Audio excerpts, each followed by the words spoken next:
In today's lesson, we will learn how to factor by greatest common factoring, as well as be able to factor binomials, which means a two-term expression. Earlier, we practiced multiplying polynomials by distribution. Now we will learn to do the reverse by factoring out the greatest common factor. Final answers will look like a multiplication problem. So what we were doing before is distributing problems like this and getting an answer of 3x plus 12. Now we will be going in the reverse direction. So now we will go ahead and be going from our unparentheses term to a term with parentheses, taking out and dividing the greatest common factor. We will also refer to the greatest common factor as the GCF. So we'll shorten that. That is a long word each time. Greatest common factor can be shortened to GCF. Let's look at the steps for factoring by GCF. We'll look at every term in the expression and we'll be able to kind of divide each term by the greatest common factor. How we do that is we determine the greatest number or variable, and it could be both, of the highest exponent, called the greatest common factor, that we can divide out of every term. So when I'm looking at these two terms, I'll look at the number and then the variable, what I can divide and take away from both. Well, for my number, I have 3 and then I have 12. Both are divisible by 3. That's the greatest common factor they're divisible by. Nothing more.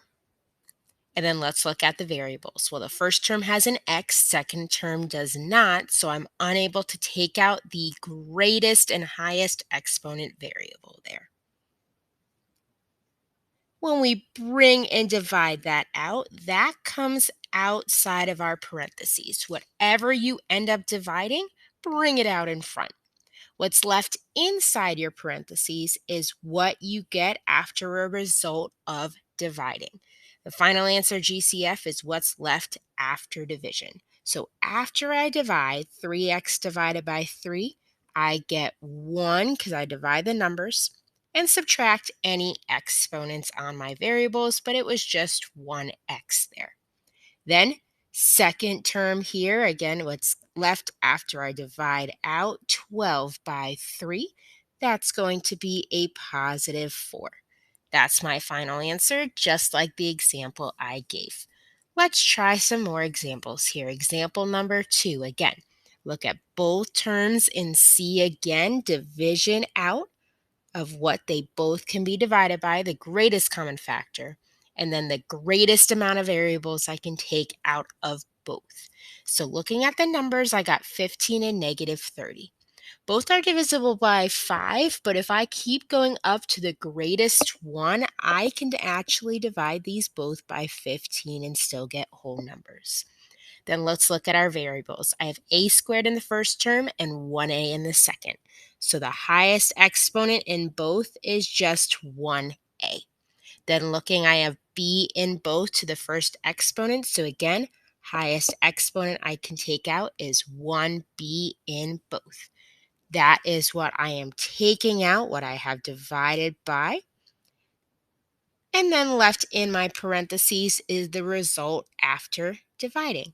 So let's do the first term here, the result in green, because I divide the numbers. 15 divided by 15 is 1. And subtract my exponents on a to get a1, because it's 2 minus 1. And then the b minus b will come out to b0, which cancels out. Then let's look at our next division leftover term here. Negative 30 divided by 15 is going to be negative 2. A divided by A cancels out, and B divided by B cancels out. So this is my final answer here. 15AB times the quantity of A minus 2. Let's try 2 more to really get this down. So again, let's divide out the greatest common factor. Negative 14x squared and 21x. They both are divisible by 7. And I'm going to take the negative with it when it's in a negative for my first term. I never usually leave my first term with a negative, so I'm going to take the negative out of that first term. And what I do to the first term, I must divide from the second. Then I have x squared in the first term and 1x in the second term, so I'm going to take out just 1x from both. I can't take out 2 from both because the second term only has 1, so I must take out the greatest, highest exponent they both share together. When I go ahead and bring that down, I get negative 7x outside my parentheses. Inside my parentheses is the result that's left. So I have negative 14x squared divided by negative 7. Two negatives make a positive 2. And x squared divided by x to the first power, you subtract the exponents. 2 minus 1 is 1. Then next term here, let's see our result after dividing 21x by negative 7x. That comes out to be a negative 3, and the two x's cancel out. So my final answer is negative 7x times the quantity of 2x minus 3. Last one, we have more than two terms, which is okay because again, I can take out of these terms everything they have in common. 18x to the sixth plus 6x to the fourth minus 12x squared. I put those lines underneath as division symbols from all of them. So now they all have to be divisible by the number I write. So 18, 6, and negative 12, that's going to all be divisible by 6. They're all divisible by 2, but you want to go with the greatest or largest number they all have in common. And then I look at the variables next. X to the sixth, x to the fourth, and x squared.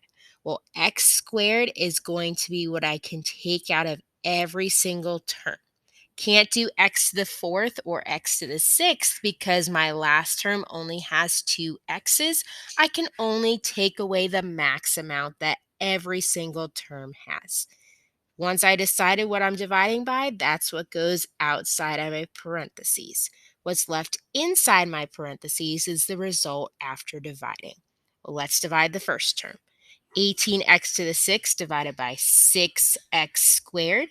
18 divided by 6 is 3. Subtract the exponent. 6 minus 2 is 4. Next term, I have 6x to the fourth divided by 6x squared. 6 divided by 6 is a positive 1, and 4 minus 2 is 2. Last term here, I have negative 12x squared divided by 6x squared. Negative 12 divided by 6, divide the numbers, is negative 2. Subtract the exponents. 2 minus 2 is 0, which cancels out. That's my final answer left inside of the parentheses here. Let's try steps to factor binomials. So our first step is just like we did, which is factoring out a greatest common factor if possible. Second step is that if you are left with a difference, which would be subtraction specifically between your two terms, and your terms are both perfect squares, so you must have both subtraction and perfect squares here, so we'll be looking for both. Then a squared minus b squared can always be factored to a plus b in the first parentheses and a minus b in the second. Otherwise, you are done, and if you are not able to do either of the two steps listed above, your binomial is prime. So let's go ahead and try some examples here. And when I reference perfect squares, I'm thinking about x squared because that is x times x. I think about 16 because that's 4 times 4. You could think about x to the fourth because that's x squared times x squared. And you could think about another number like 81, which is 9 times 9. So perfect squares have the same two numbers being multiplied to that squared number as their factor. So let's go ahead and try the first one here. So first step is just like we did on the front. Divide out from 36a squared and the second term of 24a, what they both have in common. So they're both divisible by 2, but we can keep going. The greatest common factor I can take away from both is actually 12. And then looking at the variables, I have two a's in the first term, one in the second. So I can take away one from both, not two, because the second term only has one to be taken away from. What's left inside our parentheses is again the result after dividing out 12a from the first term and then the second term. When I divide the first term, 36 by 12, I get 3. And then a2, subtracting the exponent on the bottom a, which is 1, leaves me with 1a left. Second term here, we have 12a divided by, or from specifically this 24a, and that's going to be a positive 2, and the a's cancel out. 1 minus 1 is 0a left. That's my final answer, and I first and foremost don't have a difference between these two terms in my parentheses. It's addition, so I'm going to stop there. Example number 2. Let's do step number 1 if possible. If I can divide anything from both 9 and 100, well, I can't. 3 or 9 both will give decimals when I divide them from 100. So what I again look for is the difference, which is subtraction between them, which I do have, and perfect squares. 100, well, that is 10 times 10. 9, well, that is going to be 3 times 3. And b squared is a b and b along with that 3. So right away, I have a difference because it's subtraction of two perfect squares because I can write their factors out as the same exact thing. Well, my A is going to be 3b because it came first. And again, when I square that 3b, I do get 9b squared. And then my B is going to be 10. And when I square that 10, I do get 100, which I can subtract from that 9b squared and my difference of perfect squares. How I write out my answer is going to be the first A term plus my B, and then my A term again, but this time subtracted by B. And that's how we do the difference of squares. Let's go ahead and keep going here. So I have for number 3, 3n squared minus 147. Again, first step always is see if I can divide something out here, and I can divide both terms by a 3. 3 comes out, and I'm left with the result after dividing 3. I can't take out a variable because my second term doesn't even have a variable. So I'm left with 1n squared in the first term. And in the second term here, if I divide 147 by 3, I get my final resulting answer as negative 49. Now, I do have subtraction left here between my two terms in the parentheses, and I'm going to check for perfect squares. Well, for 49, that is 7 times 7. And for n squared, that's n times n. So my A is going to be n, and my B is going to be 7. Don't forget to keep the 3 out in front. That didn't go anywhere. It stayed. And I'm left as a result with my A plus B, which is going to be n plus 7. And then the second parentheses will be the subtraction of A and B, n minus 7. That's my final simplified answer for factoring out this binomial. Let's go ahead and try this bottom row here. So again, looking at 12c squared and 20d squared, I go ahead and divide out what they have in common, what I can divide from both. Well, I can't divide a c or a d from both because one term has c squared, one term has d squared.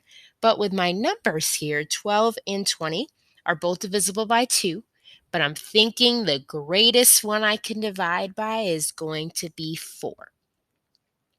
When I take out that greatest common factor of 4, I'm left with 12 divided by 4, which is going to be 3.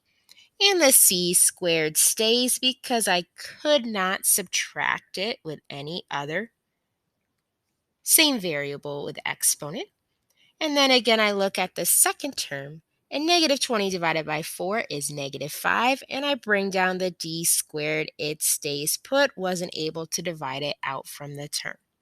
Now, I do have subtraction between them both, but there are no perfect squares for 3c squared as well as 5d squared. So this is my final answer. Can't go any further, but I did check since it was subtraction.